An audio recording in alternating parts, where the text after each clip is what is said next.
Hello, welcome everyone to the Future of Personalized Nutrition breakout session. My name is Lorena Savani and I am the Innovation Program Manager based in CLC South in EIT Food. And I will give, before we start introducing the three speakers that we have today, I will just make a brief introduction of the topic of the discussion, which is the future of personalized nutrition, and then I will hand over to the three speakers with the presentation.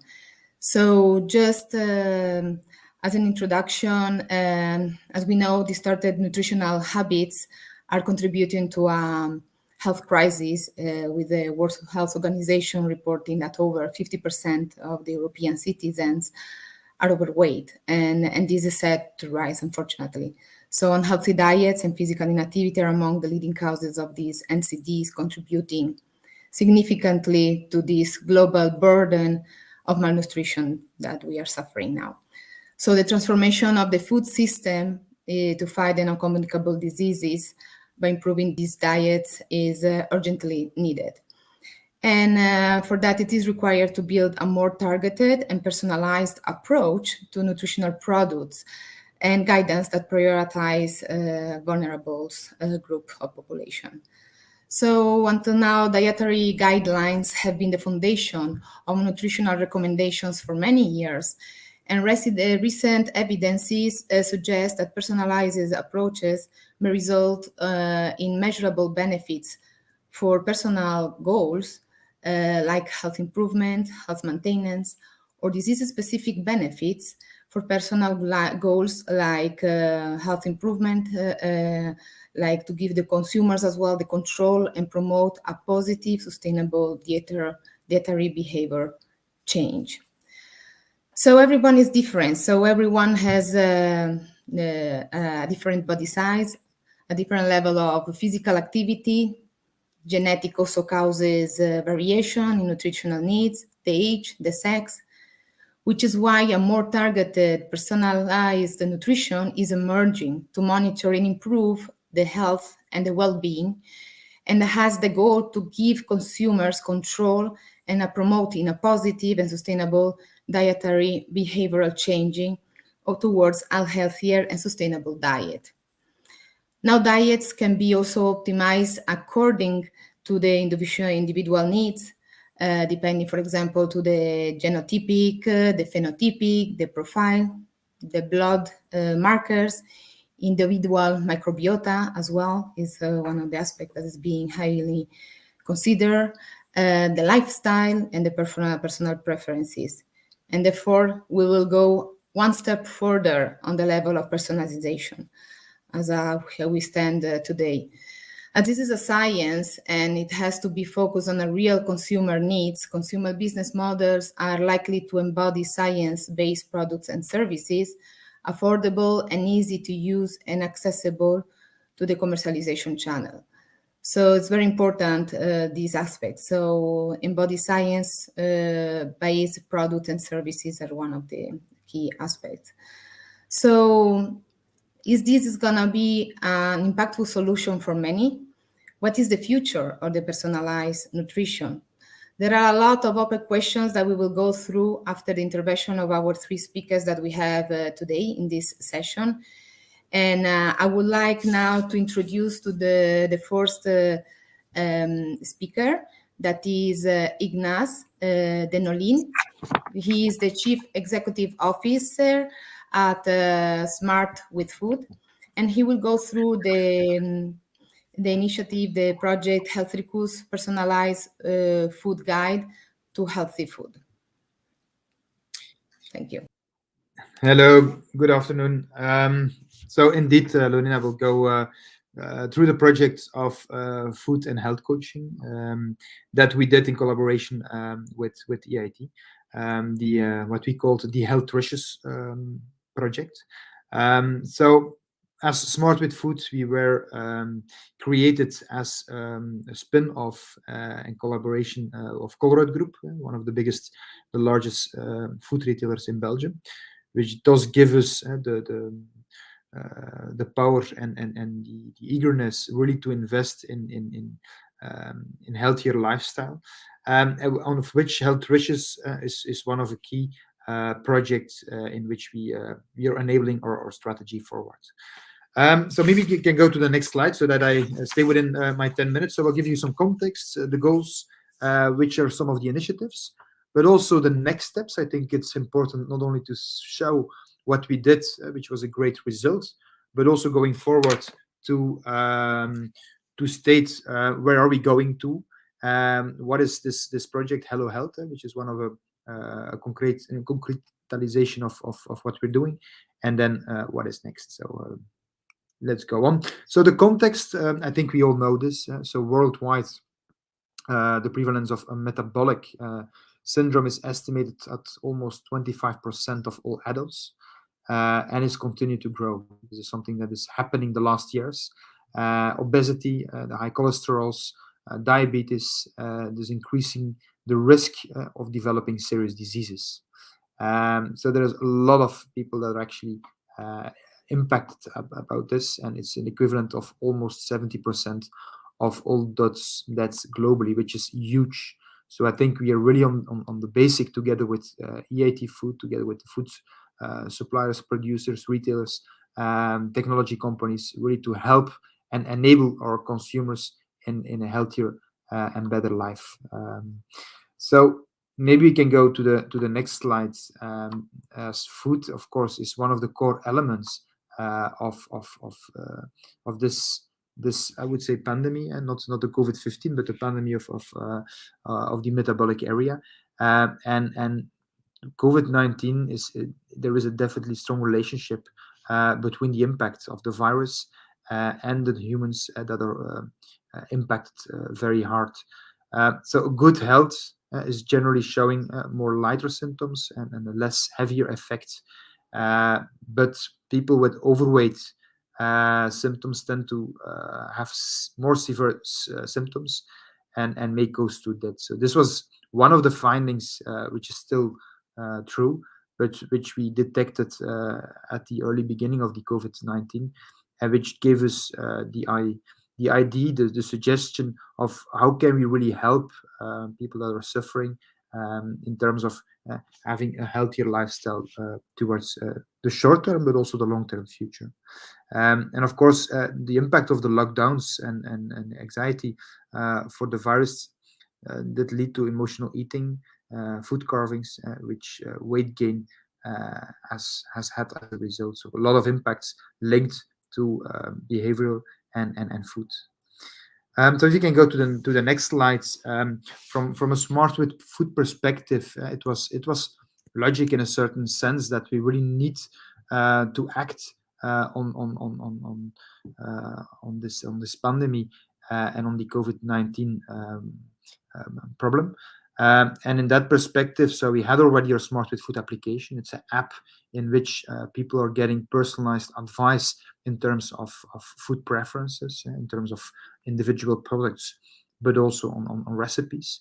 And we have a My Coach application in this app, meaning that there is a coach behind that can give a consumer certain tips, tricks, hints, according to the guidelines or according to the goals that he or she is setting in the application. So that's the basic which was there.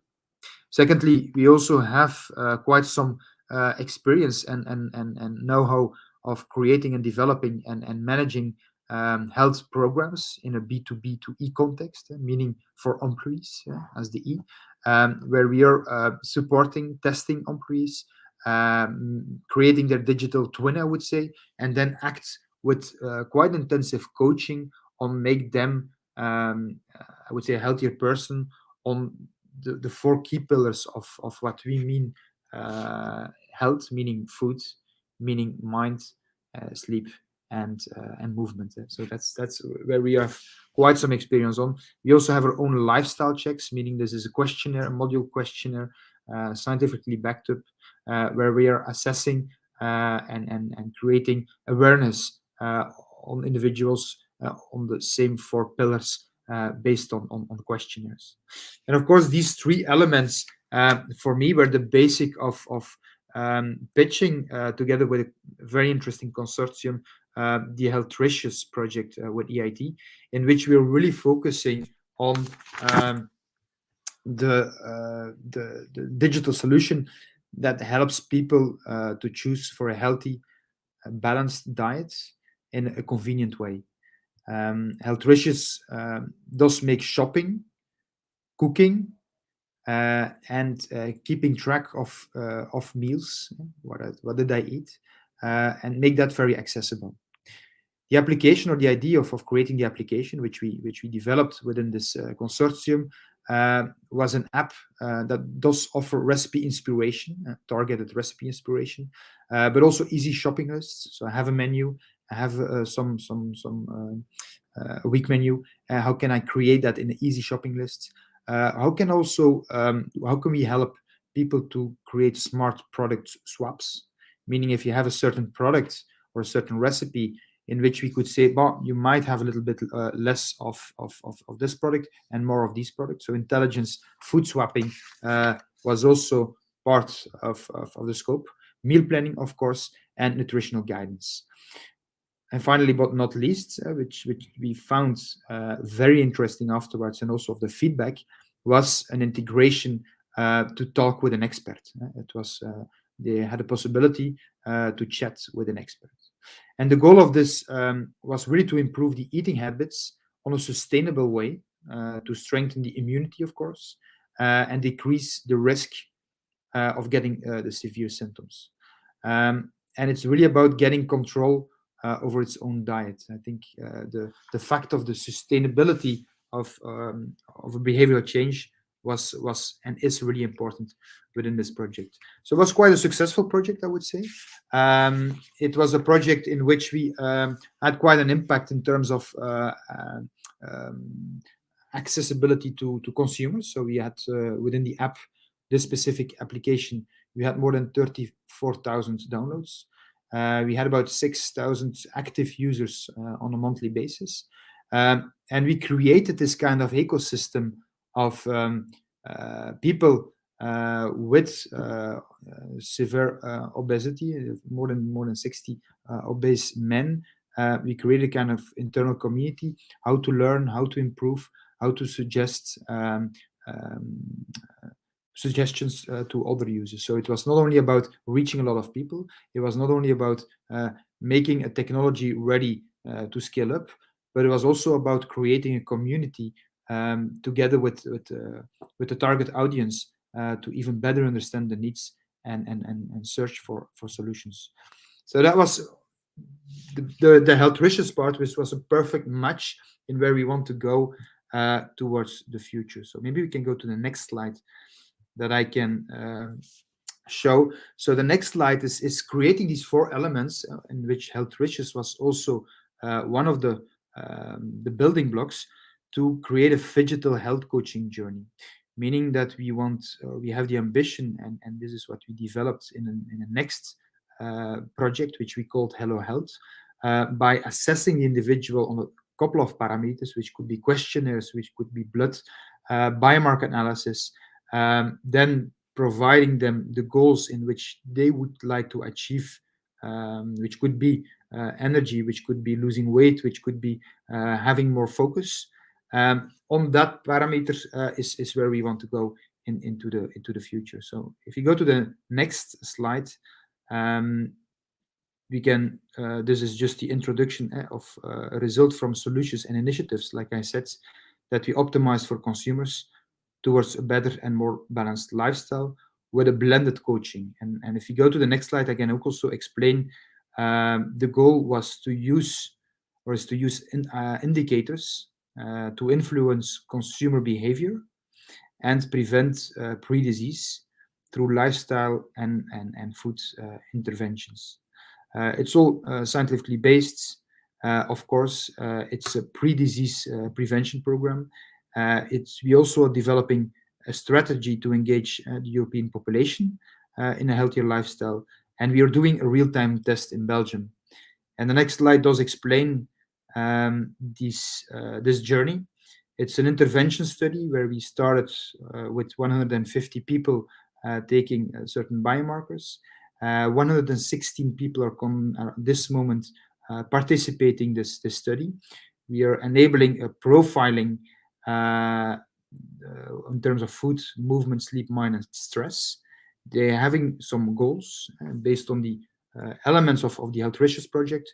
We are then enabling digitalized but also face-to-face coaching in the application. So, and this is really the journey in which we believe that we can help the community, help the consumer in a more healthier lifestyle, and in which I'm happy to discuss later in the presentation. So I will need to wrap up and give the word to the next speaker, but happy to talk to you within the next minutes. Thank you so much, Ignace, for all the insights shared. Definitely making shopping, cooking easier and accessible to all is an important step forward, as well as providing to the consumers the possibility to track what they eat, also taking into account the aspect of nutritional value and preferences. So this aspect is what is engaging the consumers, especially also on the convenient aspect that you mentioned and the accessibility. So these are very important aspects, and congratulations for this initiative. I would like now to introduce to our next speaker, which is Emilia Nordlum. She's a research manager, industrial biotechnology and food at VTT, and she will talk about the initiative Healthy Snap, which is an initiative that also supports healthy eating. Thank you, Lorena, for the kind introduction, and great to be here. It's my pleasure to present the HealthSnap innovation activity on behalf of the project team members. I was acting as the activity coordinator, so presenting now the project here. So let's move on to the challenge of the project. So next slide, please. So our focus in this context of personalized nutrition and personalized eating was that we wanted to focus on the on-the-go eating and snacking that is really increasing all the time, and people are in a hurry and we need to eat also on the go, and at the same time, the situation unfortunately is that vending machines often have, most of the items are not so healthy necessarily, and it's not so easy to pick up the healthy options in the vending machines and automatic food dispensers. So that's why the situation is that consumers tend to snack in an unhealthy manner. Next slide, please. So we really wanted to tackle this challenge and focus on this market and societal need, that we see that the vending industry and snacking industry is increasing and there is a business opportunity, but at the same time we have the major health issues, and that's just in a way promoted by this unhealthy snacking. So how to make the change in that category in a way that we can provide business opportunities, then also promote the well-being of the consumers. Next slide, please. So what we did, we had an idea that we would build really a convenient and easy to use snack machine that users can easily reach. They can find the machines easily, and they would have an very convenient and user-friendly mobile app, or the user interface on mobile. They can order the snacks, and we wanted to build the snack machine prototype that instantly produces the snacks, and in this case it was whole grain breadsticks. So it's made by the order from the beginning, in a way, from the flour the snack while after the consumer has ordered the snack. And then on top of that, we wanted to in a way made it even more appealing, this healthier snack, that the consumers were able to personalize the snack according to their preferences, and starting from the flavor and a type of the snack, but of course then in a long run also the nutritional profile of the snack. Next slide, please. So we had a very multi-talented team in a way. We had experts from the consumer co-creation side and consumer researchers, so from the University of Reading, supported by BU and VTT. Then we had ingredient and food technology experts from Chivadan, PepsiCo and VTT. Then we had the food manufacturing technology. VTT and PepsiCo were bringing in expertise there. And then for automation, we had Siemens and VTT experts. And then additionally, for the user interface development, we had BU and Siemens to work with that. So it was really a multidisciplinary expertise that we brought into the project. And we really, in parallel, we were all the time having consumer studies and consumer co-creation activities for the whole concept and for the user interface and really how the snack machine should be. But at the same time, we were implementing the actual technology development, how on earth we can make these snacks in such a short time and personalize them according to the consumer preferences. So we had a big challenge there, technology-wise, how we can do it, and together in parallel and joining the forces in the tech development and consumer studies, we went on in a way step by step. Next slide, please. So then our outcomes, we really wanted to be able to build this functioning machine prototype by learning at the same time what the consumers would like to have. So it was really we went from the, in a way, the mobile app development then to the machine development, and in the consumer side we focused on office workers and students, because there we really also saw the need for this kind of that when people are working, or the students, that this really the snacking and on-to-go eating and keeping up the good level and energy levels and healthy eating there, it's very critical. So those were also our target groups.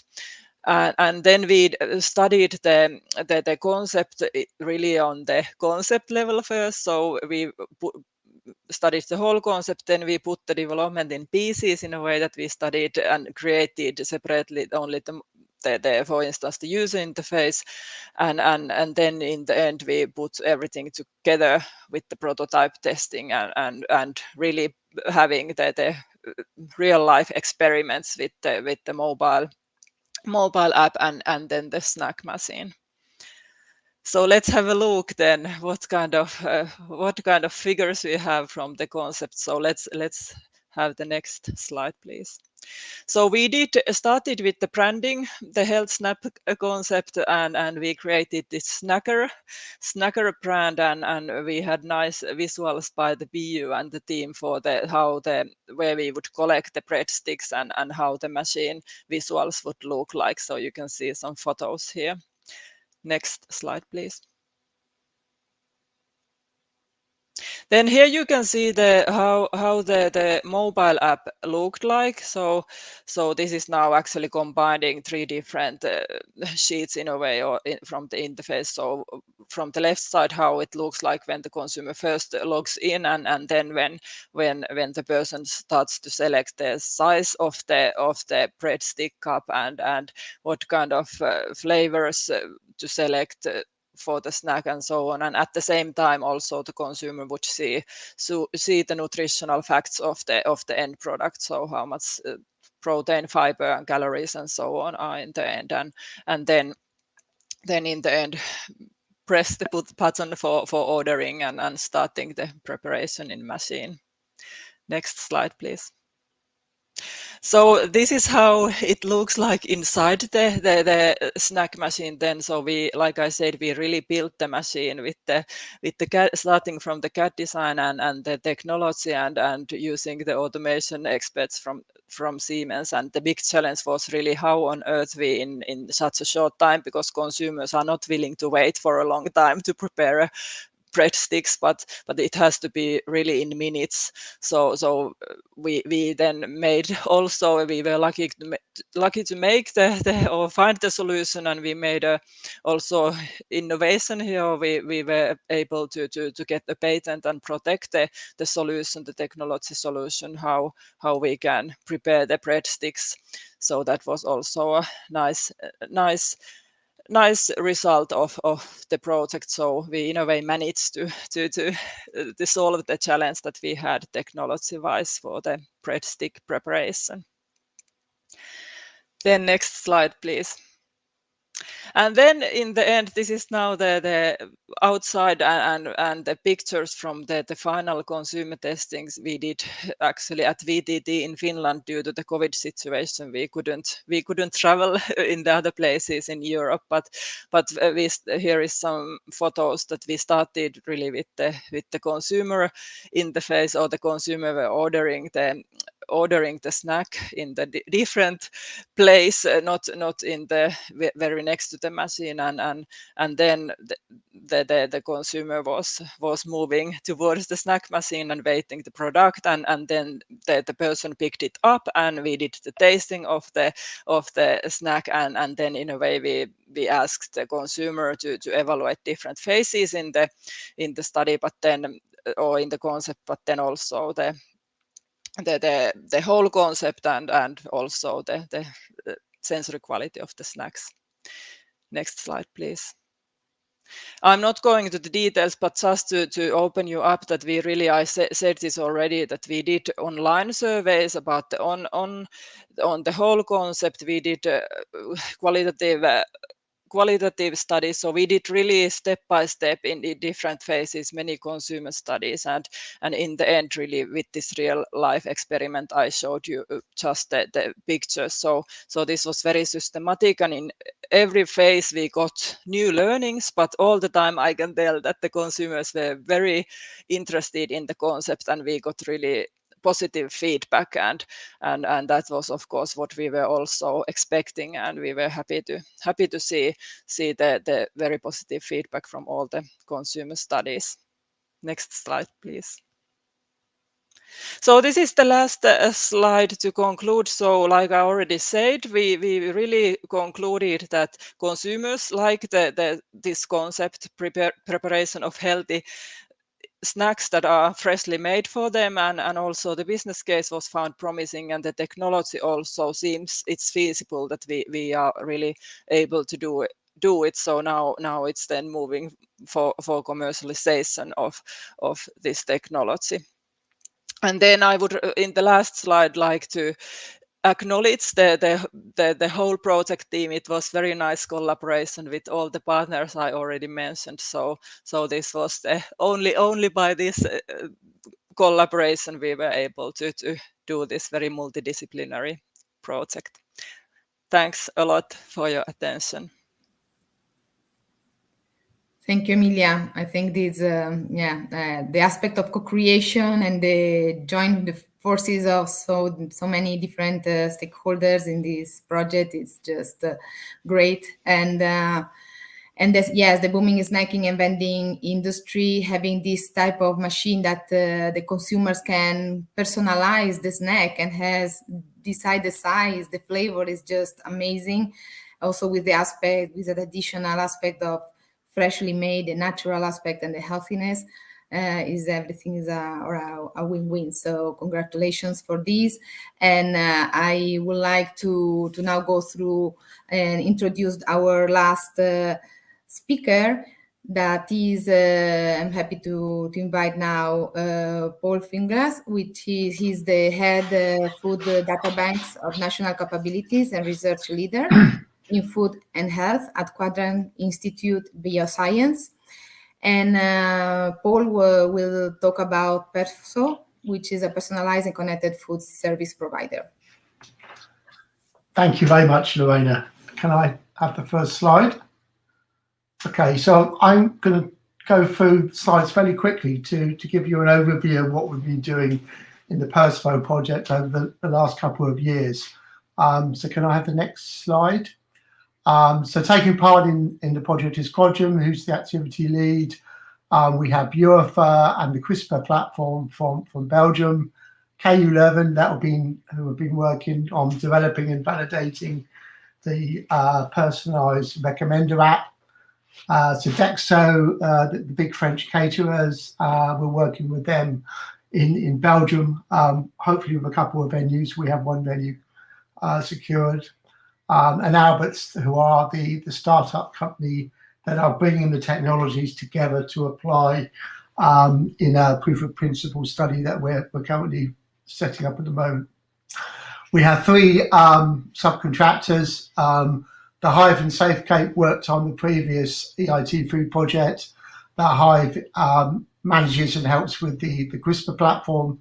SafeCape have been helping us connect a food frequency questionnaire to the platform with recommendations from previous European projects. And Marin Abrams is joined us last year to help with the business development side. So the second slide, next slide, please. So just to give you a bit of an overview of the project, as we've heard from other speakers, adopting to healthy eating patterns is quite hard, despite good intentions. Doing that in the catering environment while you're actually at work, I think is even harder. There are a number of mobile health apps on the market. Very few of those have a sustainable impact on behaviour change, particularly around food and exercise. Gamification strategies and recommender systems are very effective in influencing our actions. But at the moment, moving these into the healthy eating area is still quite new, and many of the studies that have been done have sort of lacked scientific validation of the work. So this is where the Perspo study comes in. So the next slide, please. So the aim of the Perspo project was to develop, implement and test a AL recommender app platform, Perspo, to help deliver scientific-based personalised food service linked to food service providers in a canteen in a work environment. And I think this is one of the first studies of this type that are taking place, certainly in Europe. Can I have the next slide, please? So the Perspo platform is made up of various modular parts. The central Perspo recommender app interacts with the user, and that is supported from the food service side in terms of information on the meals and the composition of the meals. And from the personalised nutrition side, in this case, we're focusing on using a food frequency questionnaire linked to algorithms around adapting to a more healthy diet based on the individual. Can I have the next slide, please? So we spent quite a bit of time last year, despite the lockdown, in doing some co-design sessions with individuals around the Perspo app. We also did a final design study and accumulated quite a bit of data on what users liked about the Perspo app. So quickly going on to the next slide, we came up of these sorts of designs of the app. On the left-hand one, you can see the individual can set their personal goals, whether it's to eat less calories, to eat more fruit. They might want to track their individual meals, or they may be able to add other personal information there about their diet, food allergens or intolerances, etc., etc. The middle picture shows a typical picture on the app showing delivered sort of to the individual on their preferred dishes that they might like in terms of types of food or dishes. So you have a picture of the dish, you have the cost, and then we've also linked that to the Nutri-Score to give some idea of nutritional quality of that particular meal. And that work was if you want some more information, you can go to the publication that was done last year. So moving on to the next slide. We looked at 3 main design requirements. The first was the ability to set their own goals for the users. Users would also want to analyze their progress in terms of changing their eating habits. And they also wanted to have validated information should be available as well. And there's some quotes there from our pilot studies from individuals around what they desired in terms of information. The next slide, please. So in terms of the co-design sessions we did, we compared 16 meals, 15 different personalised goals, and then we looked at 9 potential technical solutions to track the orders and look at requirements. And we also looked about including other ecological factors such as food miles or other environmental factors around the foods and the dishes as well. Next slide, please. So the conclusion of that initial work was Nutri-Score came out as one of the factors that the individuals liked. The recommendations also came up with the idea that goals should be configured to the user and not linked to a specific diet. And the focus should very much be on reducing unhealthy eating more than increasing healthy eating or reducing total eating. So the next slide. We'll just move on from that because I think time is a little bit short. So we also did a pilot study last year in Belgium with 45 participants. The aim there was really to collect some proof of principle information, which would help us design the main study. And the participants were recruited in one of the canteens in one of the companies that Sodexo supply in Belgium. And then we used our recommender engine to generate personalised and meal recommendations. Next slide, please. So that gives you just a summary of the results that we got. We had over 400 orders, various informations around the likes and the dislikes. So the main findings from that was really that users wanted more detailed information on the ingredients, more description of the meals, some use of a shopping basket to collect what they wanted to purchase, and also some more information on specific diets. So we try to incorporate that into the final designs. Can I have the next slide? So this leads us into our main study that we started a couple of weeks ago. We're doing an intervention anywhere between 4 and 8 weeks, depending on the COVID situation. We're using 3 treatments. We're using a recommender app with some nudging, recommender as well as the app with nudging, and then some personalised nudging, which is geared to the individual's baseline diet and preferences. So we're aiming to recruit about 200 users, different blue and white collar workers. And at the moment we're doing that in J&J in Belgium, and also hopefully to go into the Antwerp hospital as well.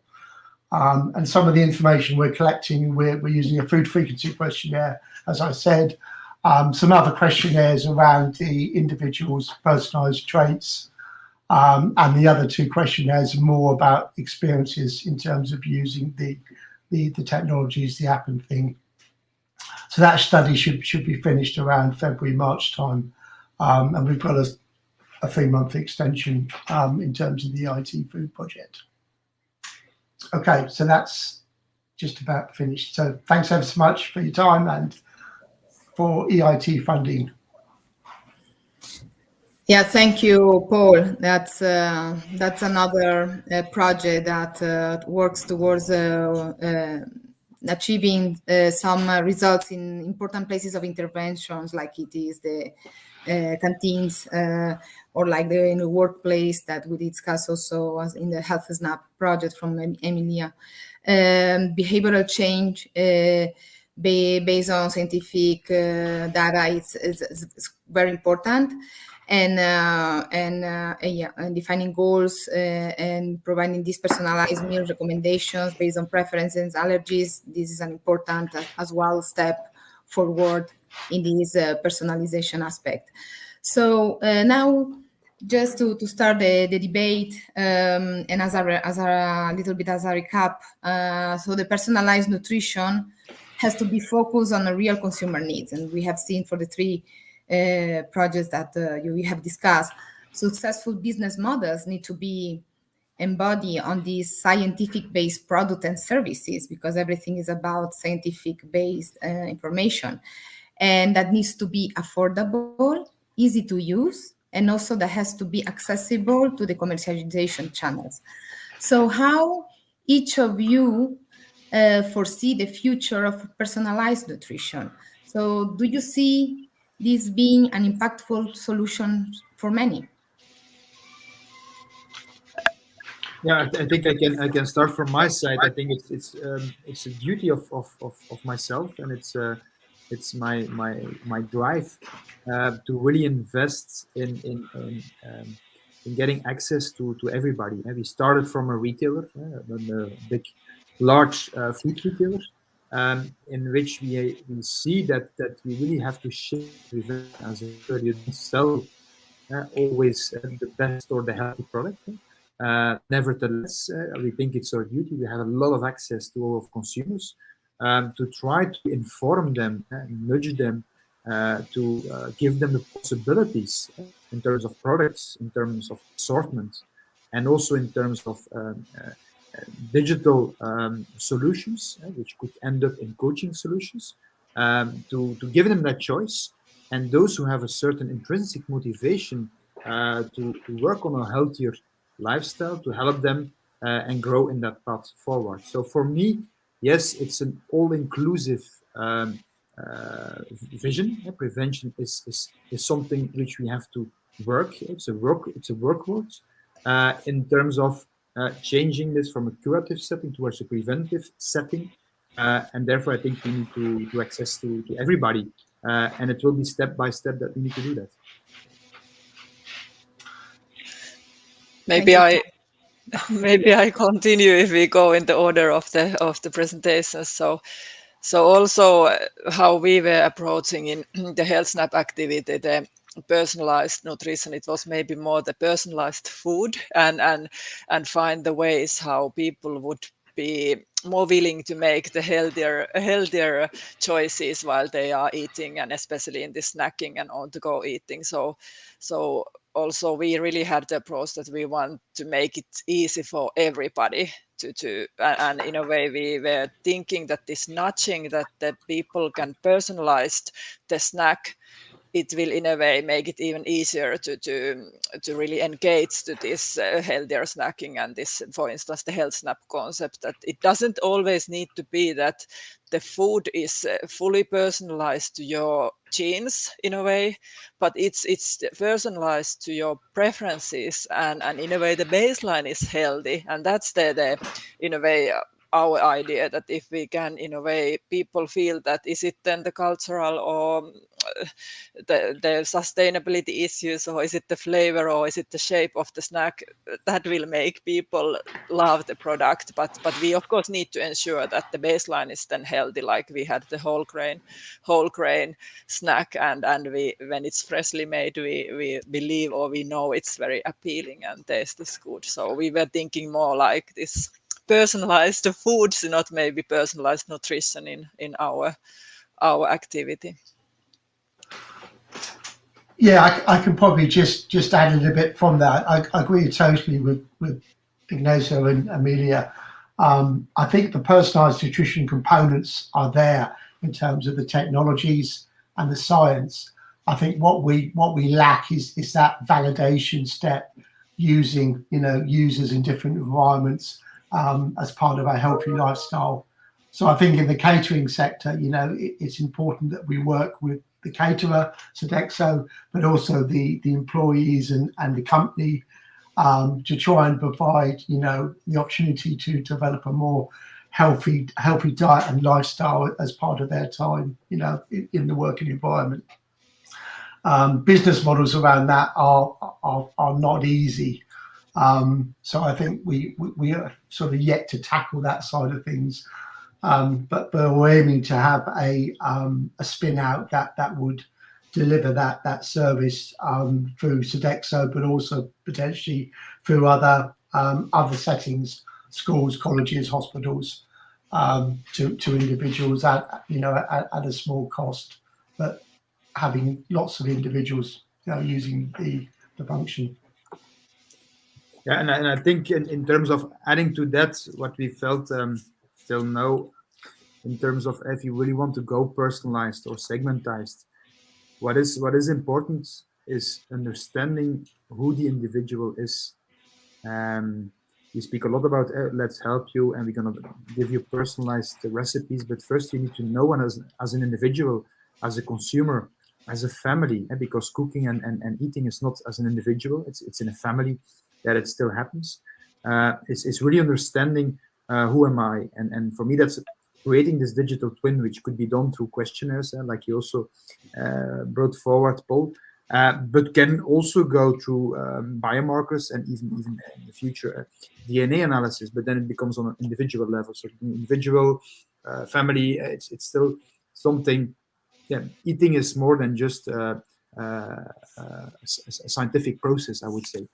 So understanding of who you are, what your goals are as an individual and a family, and on that, once we have that, then we can try to measure solutions, personalized solutions in terms of shopping, eating, cooking, even going to mental and movement and sleep and so on. So that this first step of get to know who I am, to create that right literacy is an important one that I just want to add here as well.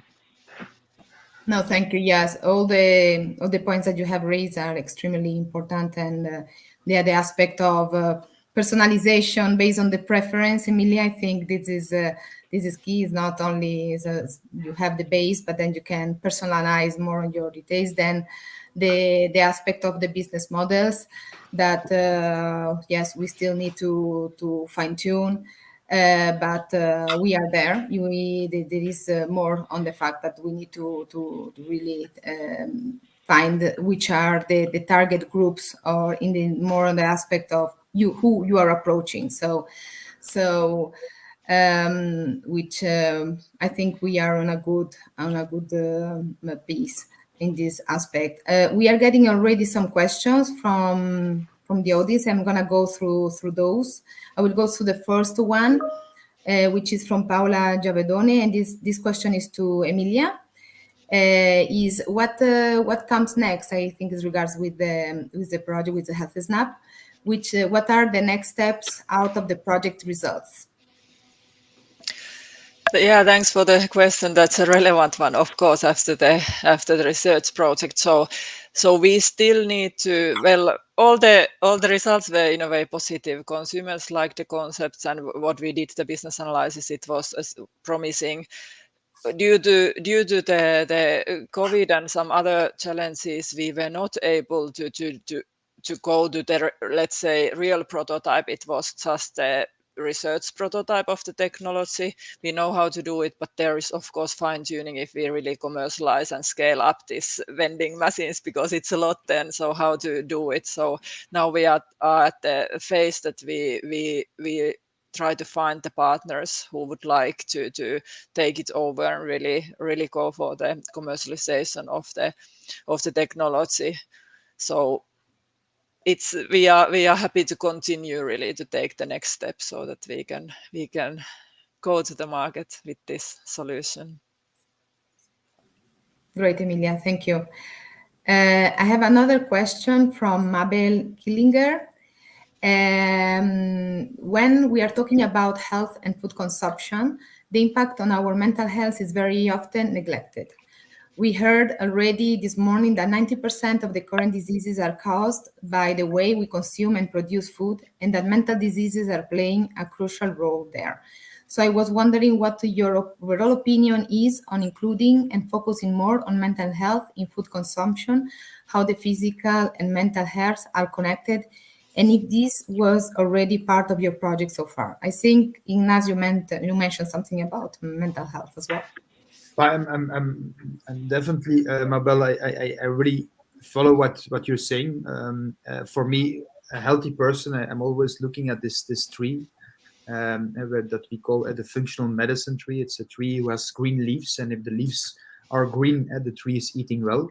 And if we as a human are the tree, or roots, they eat food, they eat mental, they eat sleep and movement. These are the basic elements of a healthy individual. Of course, you have your genetic predispositions, you have contextual factors, but in the core, these 4 elements, it's something that we as an individual have some impact on. So it's definitely important to invest in all of them. That's what we in our company, we call this a balanced lifestyle. A balanced lifestyle, it's about having the balance between movement, sleep, mental, and food. So very important. I think we started from Smart with Food as the angle of food. That's our main starting point. We came from the retailer, and we started from that. And we are going more and more into the other components. So the first next one is definitely the movement part. A lot of questions are there. If I'm going to fitness, if I'm going for a run, when should I eat? A moment before, a moment behind, what should I eat? All these questions, people have a lot of questions about this. It's linked with movement, but it's also linked with food. And the same with mental, we are investigating this at this moment. It's not fully yet in the application. We are investigating this, but it's a key point in which that we have to integrate, of course. Yeah.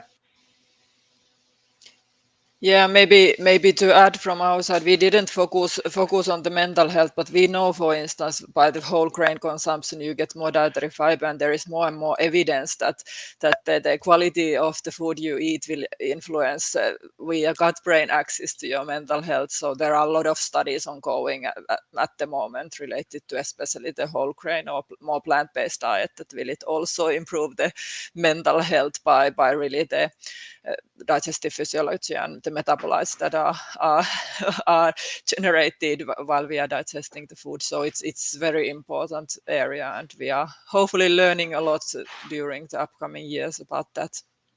Yeah, I think it's also one of the elements is what are the barriers. I think one of the barriers that we feel also what you're saying, Emilia, it's true. We need to investigate and to see what is actually happening. But for the moment, it's all okay. And we're speaking about this.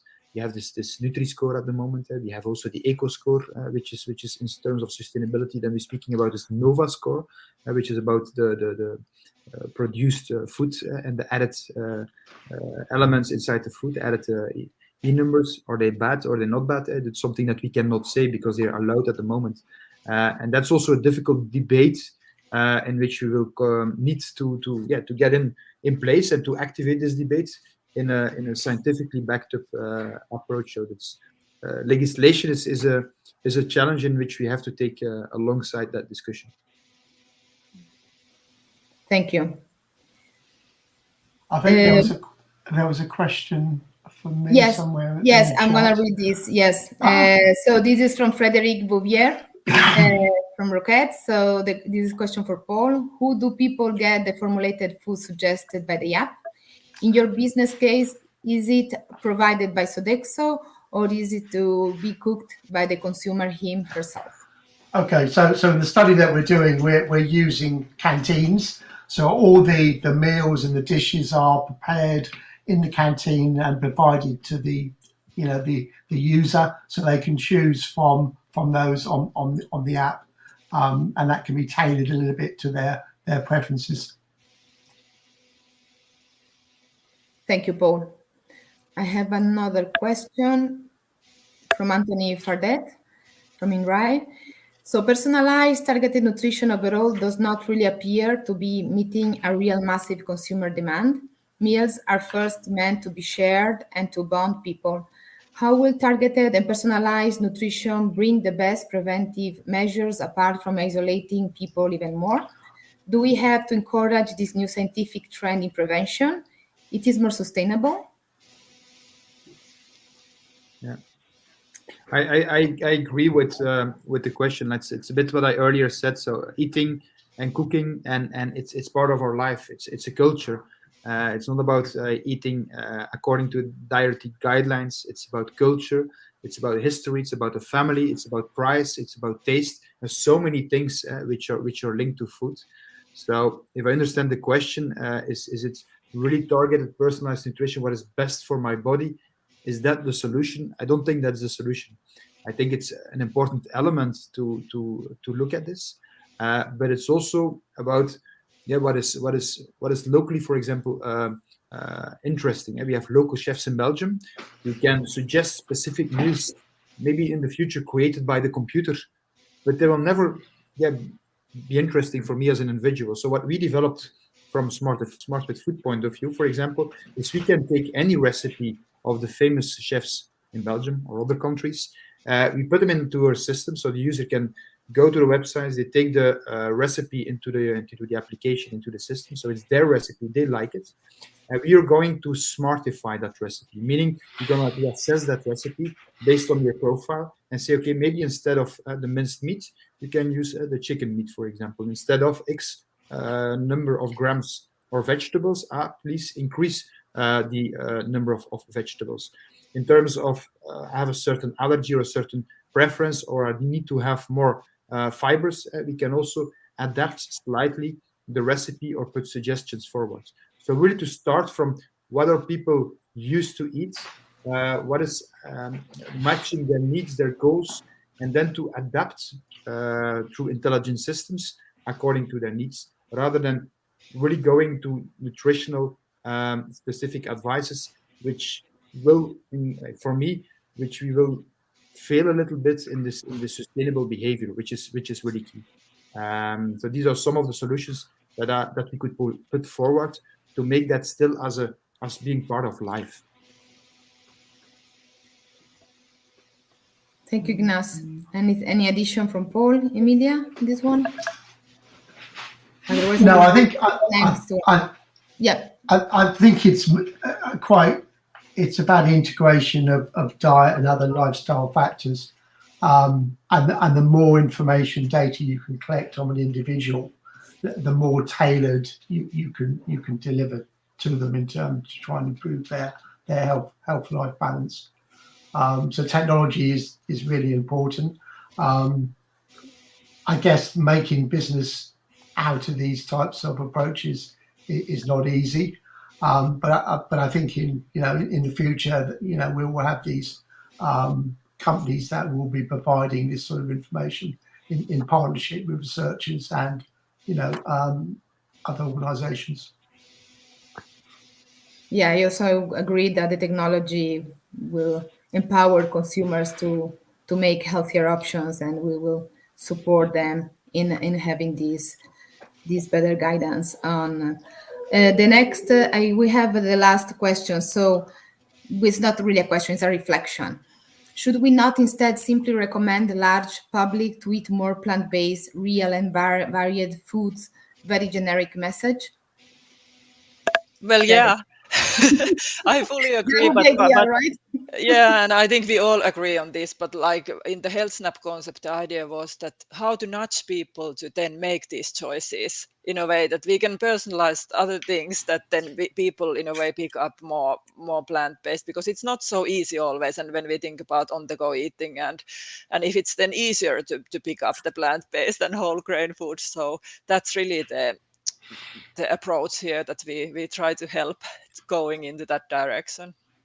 And it's maybe not the individuals that need to change their diet to plant-based. It's the ones that are not doing that are probably most at risk.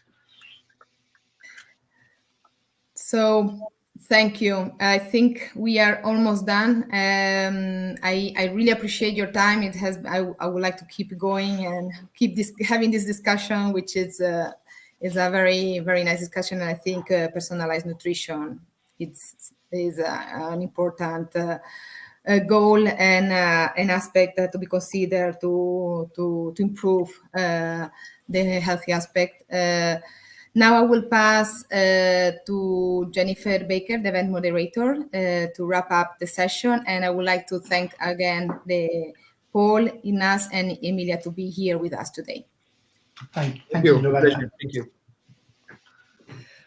Well, that's it for our first day of EIT's Future of Food conference. I hope you found the discussions informative and engaging, and that you'll be back to join us again tomorrow for our second day.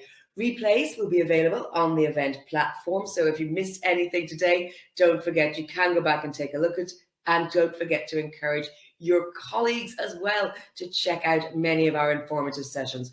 Join us tomorrow for the second day, starting at 9:30 CET.